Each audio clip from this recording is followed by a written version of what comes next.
Assalamualaikum warahmatullahi wabarakatuh. Izin memperkenalkan diri. Perkenalkan, nama saya Salsabila Salina dengan NIM 2250191043 dari kelas A Farmasi angkatan 2022. Di sini saya akan memaparkan tugas sebelum praktikum farmasi terpadu, yaitu bab 4, standarisasi bahan baku dan sediaan farmasi berbasis bahan alam. Sebelum saya memasuki materi dan menjelaskan, di sini saya akan menyebutkan terlebih dahulu pokok bahasan materi yang akan dipaparkan. Yang pertama yaitu ada parameter mutu bahan baku, simplisia dan ekstrak, sediaan obat bahan alam yang umum dipersyaratkan oleh Farmakope Herbal Indonesia atau FHI. Kemudian yang kedua ada metode analisis kimia yang umum digunakan di Farmakope Herbal Indonesia. Kemudian yang ketiga ada pengujian dalam parameter standarisasi pada Farmakope Herbal Indonesia. Pertama-tama, saya akan memaparkan terlebih dahulu sediaan farmasi bahan alam. Menurut Undang-Undang Kesehatan RI Nomor 17 Tahun 2023, sediaan farmasi berupa obat bahan alam harus memenuhi standar dan atau persyaratan Farmakope Herbal Indonesia atau standar lainnya yang diakui. Bahan baku yang digunakan dalam sediaan farmasi berupa obat bahan alam, suplemen kesehatan, kosmetik sediaan tertentu, berdasarkan kajian risiko harus memenuhi standar atau persyaratan mutu sebagai bahan baku farmasi.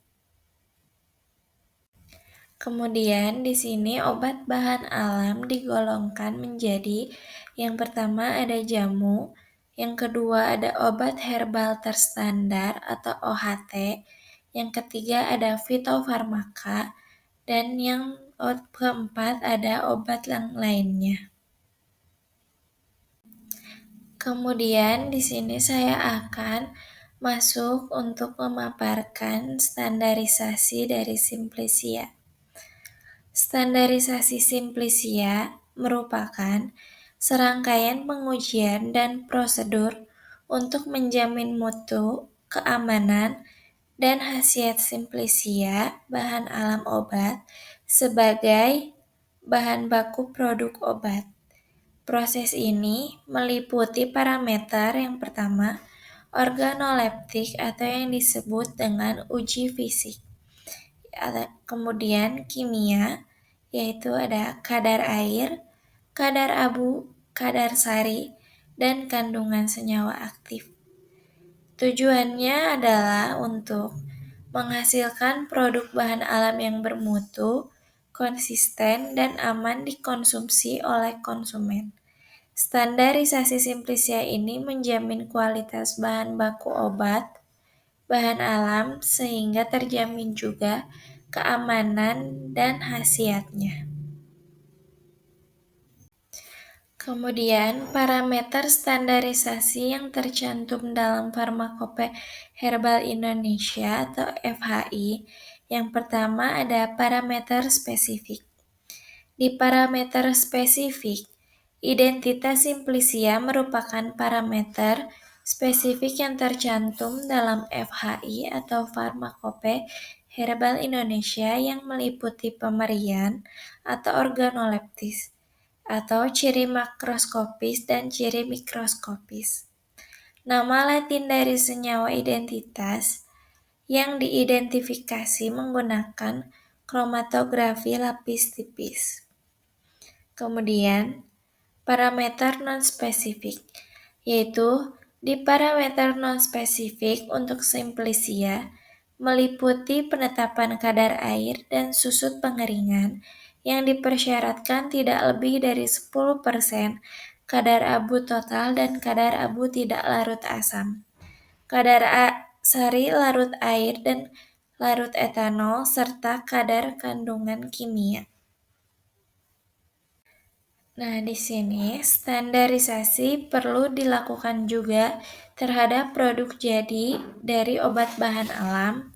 Parameter uji mutu sediaan yang dilakukan mengikuti bentuk sediaan obat bahan alam yang diproduksi, meliputi pengujian organoleptik, keseragaman bobot, waktu hancur, volume terpindahkan, cemaran mikroba dan logam berat, uji khasiat dan toksisitas.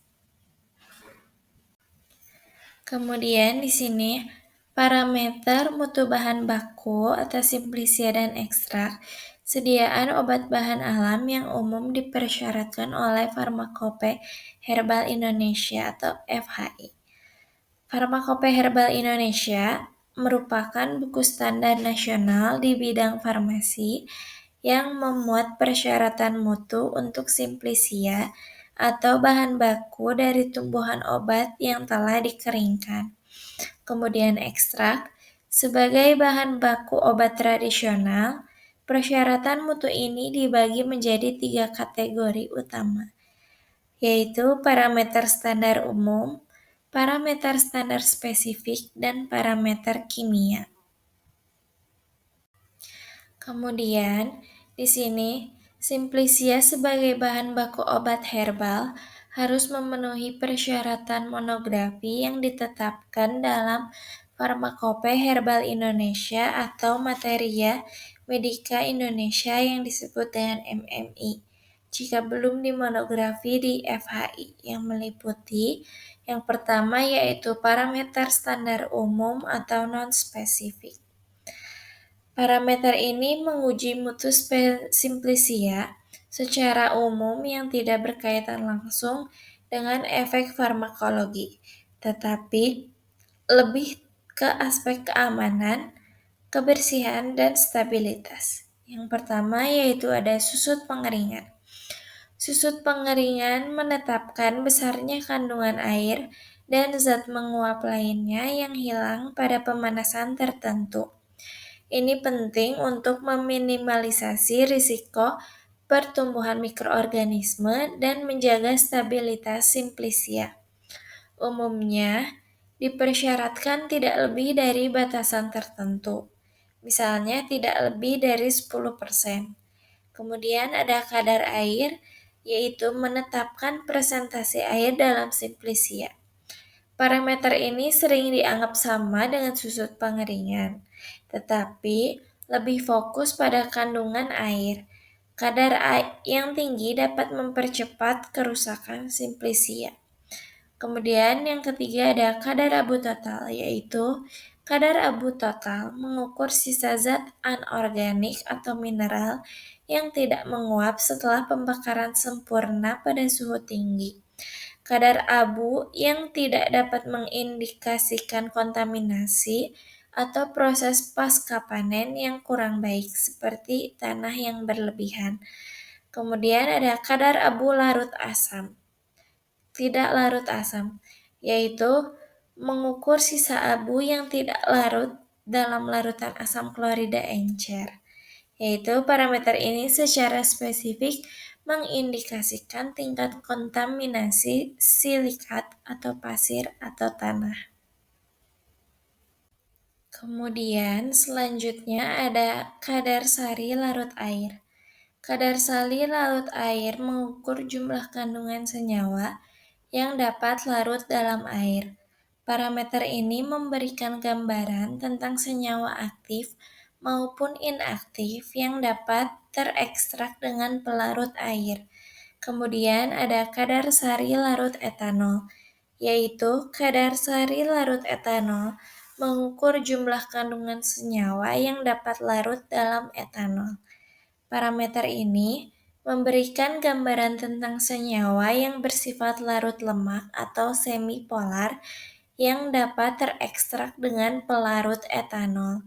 Kemudian ada cemaran mikroba, yaitu menetapkan batas aman jumlah mikroorganisme seperti angka lempeng total, kapang dan khamir, serta mikroba patogen seperti E. coli dan Salmonella. Ini sangat krusial untuk aspek keamanan. Kemudian ada cemaran logam berat, yaitu menetapkan batas maksimum kandungan logam berat beracun seperti timbal atau Pb, kadmium, merkuri, dan arsen. Ini juga merupakan parameter keamanan yang sangat penting. Cemaran pestisida menetapkan batas maksimum residu pestisida yang mungkin tertinggal dari proses budidaya. Kemudian yang kedua ada parameter standar spesifik atau identitas dan kemurnian. Parameter ini berkaitan dengan kebenaran identitas simplisia dan kemurniannya. Yang pertama ada pemeriksaan organoleptik. Pengujian menggunakan indera untuk deskripsi bentuk, warna, bau, dan rasa dari simplisia. Hal ini penting sebagai pengenalan awal dan pemastian mutu fisik. Kemudian yang kedua ada pemeriksaan makroskopik, yaitu pengujian visual terhadap ciri-ciri morfologi simplisia, misalnya seperti bentuk, ukuran, atau pahatan. Kemudian, pemeriksaan mikroskopik yaitu pengujian di bawah mikroskop untuk melihat fragmen khas dari jaringan tumbuhan, misalnya jenis sel, bentuk kristal kalsium oksalat, atau tipe rambut kelenjar. Ini adalah cara utama untuk memastikan kebenaran jenis simplisia atau autentifikasi. Kemudian ada kadar bahan organik asing, yaitu menetapkan batas maksimum kontaminan bahan asing selain simplisia yang dimaksud, misalnya bagian tumbuhan lain atau kotoran. Kemudian selanjutnya ada derajat kehalusan atau serbuk simplisia. Jika simplisia digunakan dalam bentuk serbuk, harus dipastikan ukuran partikelnya sesuai dengan persyaratan pengayak yang ditetapkan yang penting untuk proses ekstraksi. Selanjutnya yang ketiga ada parameter kimia dari kandungan senyawa. Parameter ini berfokus pada kandungan kimia dalam simplisia. Yang pertama ada screening fitokimia. Screening fitokimia adalah uji kualitatif untuk mengetahui golongan senyawa kimia yang terkandung seperti alkaloid, flavonoid, saponin, tanin, steroid, atau triterpenoid. Kemudian ada kadar senyawa identitas yaitu penanda atau marker, yaitu menetapkan kadar minimal senyawa kimia tertentu yang dianggap sebagai penanda atau marker atau senyawa aktif utama. Ini dilakukan dengan metode kuantitatif seperti kromatografi cair kinerja tinggi. Ini adalah aspek kunci dalam standarisasi mutu simplisia. Selanjutnya ada parameter mutu ekstrak. Parameter mutu ekstrak adalah sediaan kental yang diperoleh dengan mengekstraksi senyawa aktif dari simplisia menggunakan pelarut. Kemudian pelarutnya diuapkan. Parameter mutunya mencakup penggabungan parameter simplisia yang sebagian dan parameter yang spesifik untuk ekstrak. Di parameter mutu ekstrak juga ada parameter standar umum atau non-spesifik, yaitu sama dengan simplisia, namun disesuaikan dengan bentuk ekstrak. Yang pertama ada kadar air atau susut pengeringan, yaitu menetapkan kandungan zat yang hilang saat pengeringan. Batas yang ditetapkan pada ekstrak umumnya lebih rendah daripada simplisia untuk menjamin stabilitas dan mencegah pertumbuhan dari mikroba. Kemudian untuk kadar abu totalnya mengukur sisa zat anorganik setelah pembakaran dari ekstrak. Kemudian kadar abu tidak larut asam mengukur sisa abu yang tidak larut dalam asam, mengindikasikan kontaminasi dari silikat. Kemudian ada cemaran mikrobanya menetapkan batas aman mikroorganisme karena ekstrak sudah melewati proses pengolahan. Batas ini seringkali lebih ketat. Kemudian ada cemaran logam berat, yaitu menetapkan batas maksimum kandungan logam berat. Kemudian ada cemaran residu pelarut, yaitu menetapkan batas maksimum sisa pelarut organik yang digunakan saat proses ekstraksi. Misalnya seperti etanol, heksana. Ini penting untuk aspek keamanan. Kemudian selanjutnya yang kedua ada parameter standar spesifik identitas dan kemurnian dari mutu ekstrak. Parameter ini memastikan identifikasi dan mutu fisik ekstrak. Yang pertama ada pemeriksaan organoleptik, yaitu seperti deskripsi bentuk, cair, kental atau kering, warna, bau, dan rasa dari ekstrak. Kemudian kelarutan dalam pelarut, yaitu seringkali dilakukan untuk mengetahui karakter umum ekstrak. Misalnya larut dalam air atau larut dalam etanol. Kemudian bobot jenis untuk ekstrak cair atau viskositas untuk ekstrak yang kental merupakan parameter fisik standar untuk sediaan cair atau kental. Kemudian kadar sari, yaitu meskipun pada ekstrak hasil dari proses penyaringan, kadar sari larut air atau etanol kadang diuji lagi untuk memastikan keseragaman homogenitas dari ekstrak. Kemudian selanjutnya yang ketiga ada parameter kimia kandungan senyawa kimia dari ekstrak. Ini adalah parameter kunci dalam standarisasi ekstrak. Screening fitokimia sama seperti Simplicia, memastikan golongan senyawa kimia yang terkandung sesuai. Kemudian kadar senyawa identitas penanda atau marker menetapkan kadar senyawa kimia spesifik, marker atau senyawa aktif dalam ekstrak. Biasanya dinyatakan dalam persentase untuk menjamin bahwa ekstrak memiliki potensi aktivitas yang konsisten. Kemudian yang ketiga ada pola kromatogram, yaitu menetapkan profil kromatogram misalnya menggunakan KLT, KCKT, atau kromatografi gas. Sebagai sidik jari kimia ekstrak, pola ini harus konsisten dengan ekstrak yang terstandar untuk memastikan tidak adanya pemalsuan atau variasi komposisi yang signifikan. Selanjutnya ada metode analisis kimia umum dalam Farmakope Herbal Indonesia, yaitu metode analisis kimia dalam Farmakope Herbal Indonesia atau FHI terbagi menjadi dua kelompok besar. Yang pertama, metode klasik konvensional atau non-instrumental yang berfokus pada penetapan kadar umum. Kemudian yang kedua, metode instrumental yang digunakan untuk identifikasi, pemisahan, dan penetapan kadar senyawa spesifik. Kemudian metode analisis kimia umum dalam FHI yang pertama ada metode analisis kimia klasik atau penetapan kadar umum, yaitu ada gravimetri.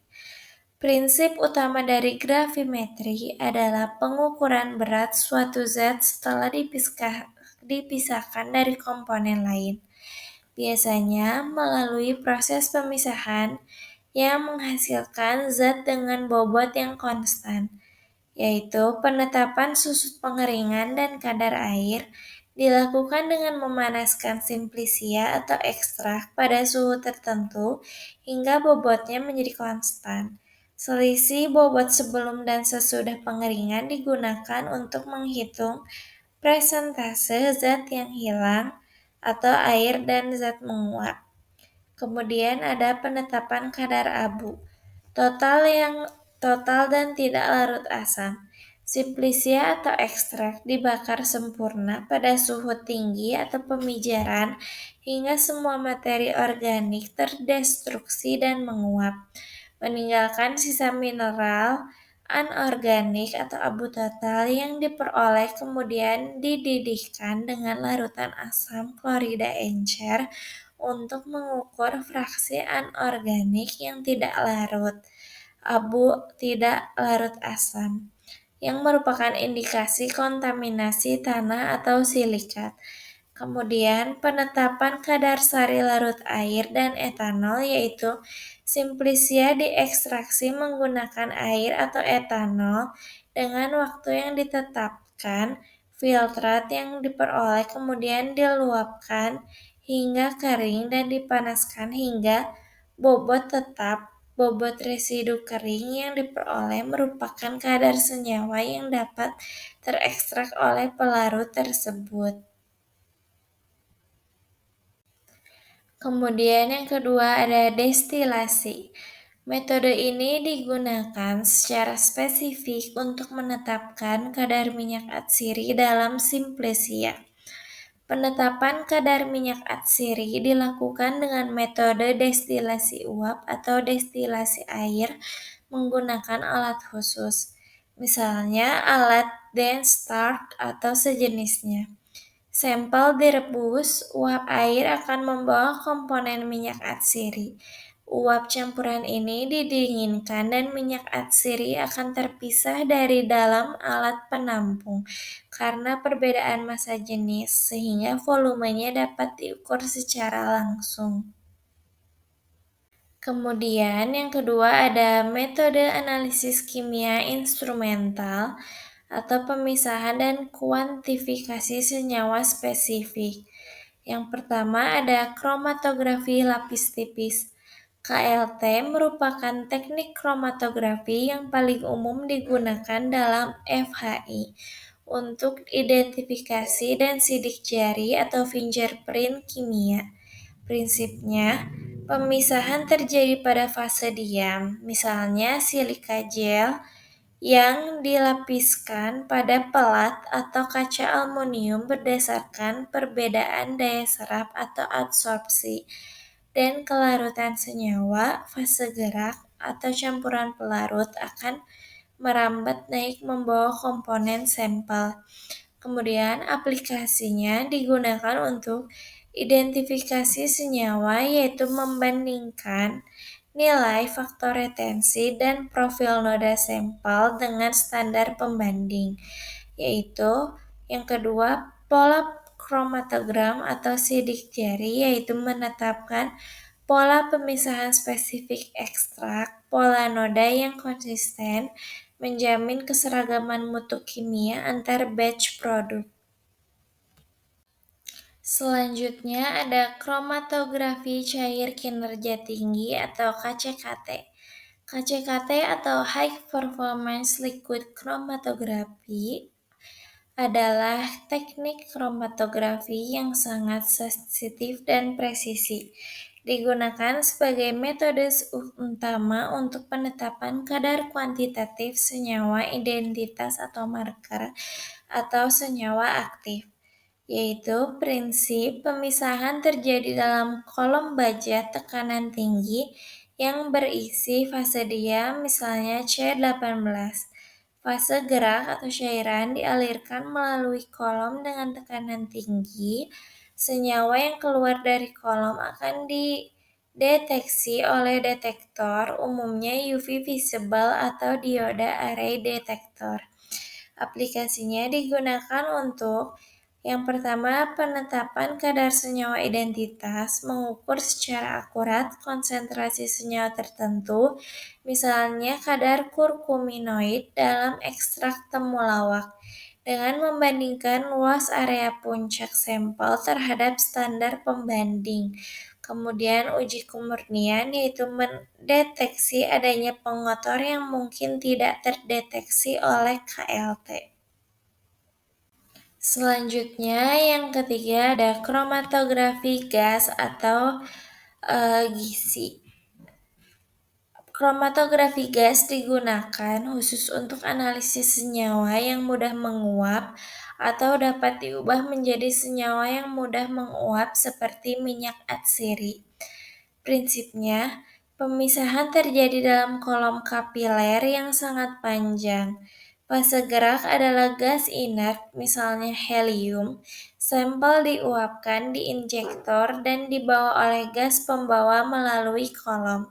Aplikasinya digunakan untuk analisis komposisi minyak atsiri, menentukan jenis dan presentase setiap komponen volatil, misalnya kandungan sineol dalam minyak kayu putih atau eugenol dalam minyak cengkeh. Kemudian selanjutnya yang ketiga ada metode analisis cemaran. Metode ini sangat penting untuk aspek keamanan bahan baku. Yang pertama ada spektrofotometri serapan atom atau atomic absorption spectrophotometry, merupakan metode standar untuk menetapkan kadar cemaran logam berat seperti Pb, Cd, As, dan Hg yang dipersyaratkan oleh FHI. Prinsipnya adalah mengukur serapan energi oleh atom logam pada panjang gelombang spesifik. Kemudian, kromatografi gas atau spektrofotometri massa atau KCKT digunakan untuk menganalisis dan menetapkan kadar cemaran residu pestisida seperti organofosfat dan organoklorin dan aflatoksin yang harus memenuhi batas maksimal yang ditetapkan oleh FHI. Metode ini memberikan sensitivitas dan selektivitas yang sangat tinggi. Selanjutnya ada pengujian dalam parameter standarisasi pada Farmakope Herbal Indonesia. Yang pertama ada susut pengeringan. Metode pengujiannya yaitu gravimetri atau destruksi, yaitu prinsip pengujiannya menghitung presentasi bobot zat yang hilang dari bahan atau simplicia atau ekstrak setelah dipanaskan pada suhu tertentu atau sesuai monografi hingga mencapai bobot yang konstan. Parameter kunci yang diamatinya yaitu bobot yang hilang sebagai indikator kandungan air dan zat menguap lainnya. Kemudian yang kedua ada kadar air yaitu gravimetri atau destilasi toluena atau titrasi Carl Fisher, yaitu prinsip pengujiannya destilasi toluena, air diuapkan dan dipisahkan dari sampel dengan pelarut toluen, kemudian volume air diukur langsung. Kemudian titrasi Carl Fisher, reaksi kimia spesifik antara air dengan reaksi Carl Fisher. Kemudian parameter yang diamati yaitu volume air yang terpisah atau destilasi atau volume reaksi yang bereaksi atau yang disebut titrasi. Kemudian yang ketiga ada kadar sari atau metode pengujiannya gravimetri, yaitu metode pengujian prinsip pengujiannya yaitu sampel disari atau diekstraksi sempurna dengan pelarut tertentu, air atau etanol, hingga semua komponen larut. Filtrat diuapkan hingga kering dan dipanaskan hingga bobot yang konstan. Nah, parameter kunci yang diamatinya bobot residu kering yang terekstrak sebagai presentasi mutu dan efisiensi penyarian. Terus ada kadar abu total, yaitu gravimetri atau destruksi metode pengujiannya. Kemudian prinsip pengujiannya, sampel dipanaskan atau dibakar sempurna pada suhu tinggi hingga semua materi organik terdestruksi dan menguap menyisakan residu anorganik. Parameter kunci yang diamatinya yaitu bobot sisa pembakaran sebagai indikator kandungan mineral, total, dan kemurnian. Selanjutnya, kromatografi lapis tipis. Metode pengujiannya yaitu kromatografi. Prinsip pengujiannya pemisahan komponen kimia berdasarkan perbedaan distribusi dan migrasi antara fase diam atau pelat silika dan fase gerak atau yang eluen yang didorong oleh gaya kapilaritas. Kemudian kunci parameter yang diamati yaitu nilai RF atau faktor retensi dan pola kromatogram atau sidik jari untuk identifikasi dari kemurnian. Kemudian selanjutnya kadar kandungan minyak atsiri. Met- eh, Metode pengujiannya destilasi. Prinsip pengujiannya destilasi uap atau air pada sampel menggunakan alat khusus, misalnya modifikasi Clevenger. Minyak atsiri yang mudah menguap dibawa oleh uap air didinginkan, dan volume minyak atsiri yang terpisah diukur. Selanjutnya ada kunci parameter eh, yang diamatinya yaitu volume minyak atsiri dinyatakan dalam persen bobot per volume atau persen volume per volume. Kemudian selanjutnya yang terakhir ada kadar flavonoid total. Metode pengujiannya yaitu spektrofotometri UV visible dengan pembentukan kompleks. Prinsip pengujiannya yaitu reaksi kimia antara gugus hidroksil atau OH pada flavonoid dengan reaksi pengkompleks menghasilkan kompleks berwarna yang menyerap cahaya pada panjang gelombang tertentu atau visible. Kunci eh, parameter yang diamati yaitu absorbansi dikonversi menjadi konsentrasi dengan menggunakan kurva baku standar, misalnya quercetin. Kemudian ini referensi utamanya terlampir. Sekian pemaparan materi tugas sebelum praktikum, praktikum farmasi terpadu, bab modul 4 dari saya. Mohon maaf apabila banyak kekurangan dan salah kata. Wabillahi taufiq wa hidayah. Wassalamualaikum warahmatullahi wabarakatuh.